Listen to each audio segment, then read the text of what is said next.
Hi guys, I'm Laura Vitale, and on this episode of Laura in the Kitchen, I want to show you how to make a classic chocolate pudding. Now, I had made years ago, I showed you how to do like a traditional like vanilla pudding, and I'm going to show you the chocolate version today because it is one of my favorites, and it's a recipe that I've been making for a very long time. I know it like the back of my hand, and it's pretty spectacular if you like chocolate pudding. Now, I personally like it hot or cold, but hot with some cookies dipped in. It is divine, but you can eat this however your heart desires. Let me run you through the list of ingredients because it's really not that big. You'll need some whole milk. Please make sure it's whole milk, not skim, semi-skim, none of that. It's gotta be whole milk. Egg yolks, granulated sugar. I've got some cocoa powder, salt, cornstarch, instant coffee powder. You'll need some vanilla extract, and you're also going to need some melted chocolate chips at the very end. So let's get started because I'm telling you, this is like easy as pie. Way easier than pie. I don't even know why that's a saying, considering pie sometimes can be quite intimidating, but let's just roll with it. In a saucepan, I'm going to add the whole milk, and I'm going to just bring this to a simmer. I'm not going to bring it to a boil, I'm going to bring it to a simmer. So just keeping my eye on it. And while that happens, in this large bowl, I'm going to add my egg yolks. Sugar, sugar, how'd you get so fly? Sugar. And cocoa powder, all that jazz. And now what I'm going to do using a handheld electric whisk, I'm going to just whisk this together until it becomes, quite thick and creamy. And I'll show you, you know what I mean. I'll show you what it looks like when it's there. Take a second though, because you're going to be covered in powder, in cocoa powder if you're not careful. So push it away from you and go on low speed. This is what you want it to look like. In the very beginning, it's going to look like it's never going to come together, but it will.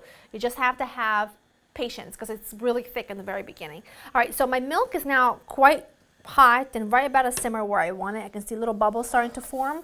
So what I'm going to do now is I'm going to just pour this into my chocolate mixture while constantly whisking. Everything is in, and now you're just going to take it all and pour it back into the same saucepan, and you're gonna cook this. Let me switch hands.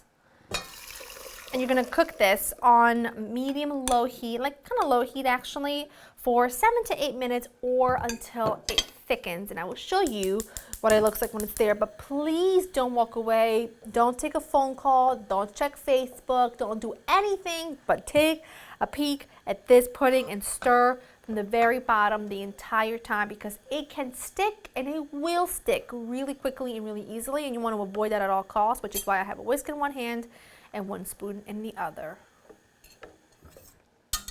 That is perfect. I'm going to just turn it off the heat, and I'm going to pass it through a sieve just because I want to make sure there's no pieces of, curdled egg or pieces of cornstarch or anything, which there really isn't. It's really nice and smooth. Now keep in mind, it's going to thicken as it sits in the fridge. So, but you could use it like this if you wanted to, like a thick hot chocolate almost. Vanilla, and then some melted semi-sweet chocolate chips.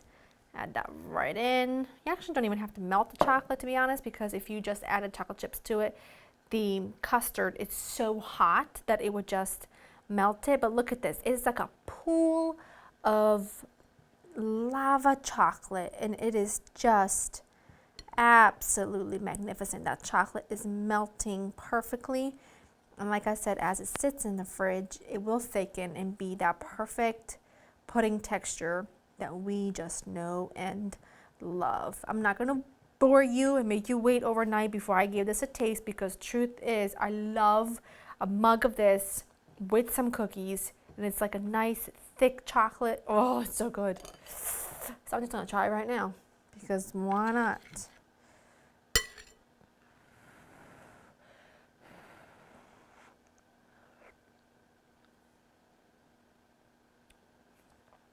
If I wasn't married, I'd marry myself just so that I can have more pudding. I would like to very much take a bath in this. Maybe frowned upon, but you know what? It's also not frowned upon the fact that I made this just for Joe and I, because I can. It's that fantastic. I promise you this will be the best chocolate pudding you will ever have in your entire life. It's not overly sweet, perfectly chocolatey. The texture is always on point. It is perfection and then some. Go to laurainthekitchen.com. I can't wait to be along with this. We'll get the recipe. So enjoy spending time with me. I'll see you next time.